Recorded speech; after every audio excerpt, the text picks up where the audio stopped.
आज चाहिँ मौरी चेक गरिँदैछ यहाँनिर यो जेठको अन्तिम महिनामा हेर्नै छ यसको अवस्था।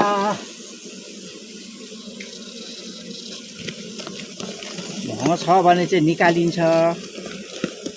यो एकदम गर्मी भएर चाहिँ यो उँभोको ढक्कन पनि यहाँनिर काटेर उँभो छिचोलेको छ। यही मह चाहिँ छ भने चाहिँ निकाल्नुपर्छ है। छ जस्तो छ है मह त।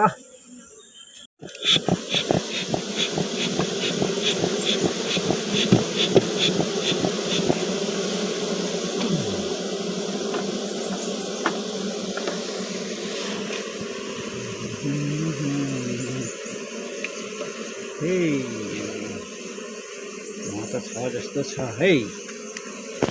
है मह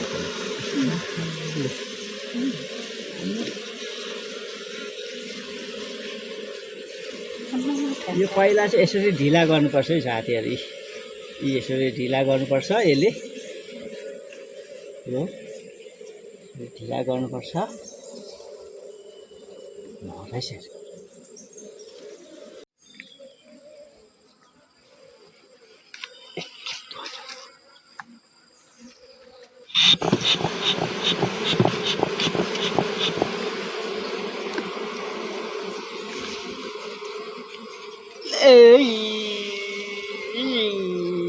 माथिको चाहिँ मह नै हो।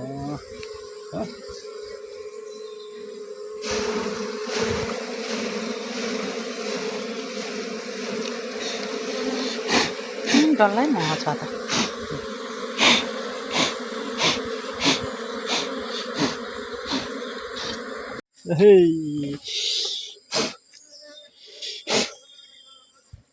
मह चाहिँ यसरी निकालिँदैछ है। यो पाकेको मह हो।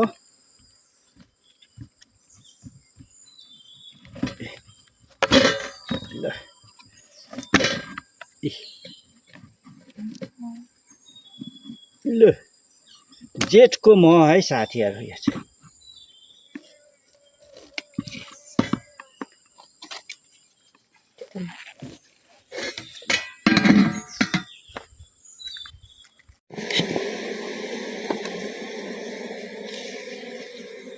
कमिला मिल्दैछ।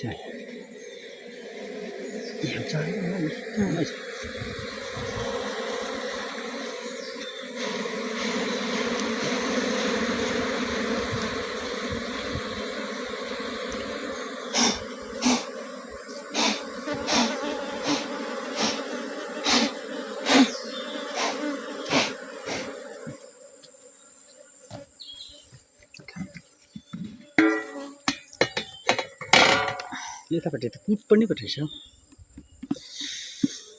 हेर्नुहोस् है मह चाहिँ यसरी निकाल्नुपर्छ है साथीहरु। यतापट्टि छोडिदिनु होला है।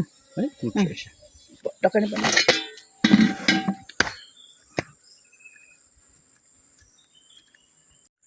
ल साथीहरु यो चाहिँ मुडे घर हो। यो मुडे घरमा पनि म आज यहाँनिर हेर्दैछु। मह छ भने चाहिँ निकाल्छु। यो चाहिँ आफै आएको मौरी हो कि नोभेम्बर 27 तारिक। यो चाहिँ पासोको रूपमा थापेको थिएँ। यहाँ आफै आएर बसेको छ। यसलाई पनि म हेर्दैछु। र यो पल्लोमा पनि छ। यसमा पनि छ।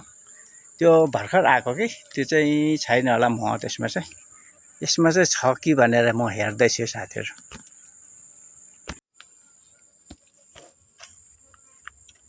यो मुडे घर चाहिँ खोल्न थालियो है। यो कस्तो छ यसको अवस्था हेरौँ।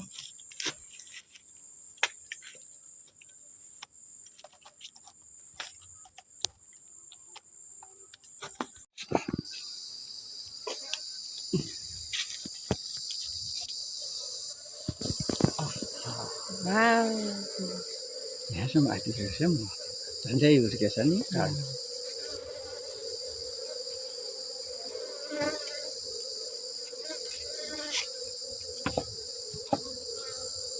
आँखा चाहिँ ड्याम्मै लागेको रहेछ है साथीहरु। मह चाहिँ हेर्नुपर्छ। 1 2 3 4 5 6वटा पाना लाग्छ। हेर्नु है।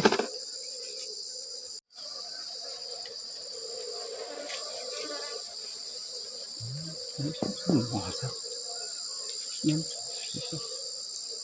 हेर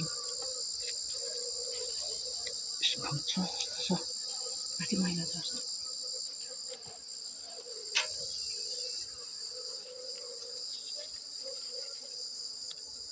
लामो छ होला मह चाहिँ यसरी निस्क्यो ओ पल्लो छेउसम्म रहेछ नि हुर्कै छ नि कहाँ